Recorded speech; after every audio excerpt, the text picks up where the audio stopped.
Assalamualaikum semua. Jom kita hadir support, lepak singgah dan menjamu selera di lokasi Astaka Pulau Betung, balik pulau Pulau Pinang. Lokasi berhadapan dengan Masjid Al-Rodah Pulau Betung.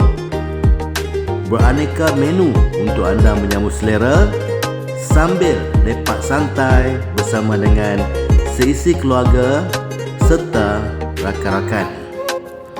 Antara satu tempat yang unik, selesa serta dalam suasana kampung.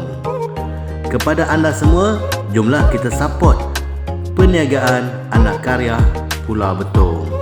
Terima kasih.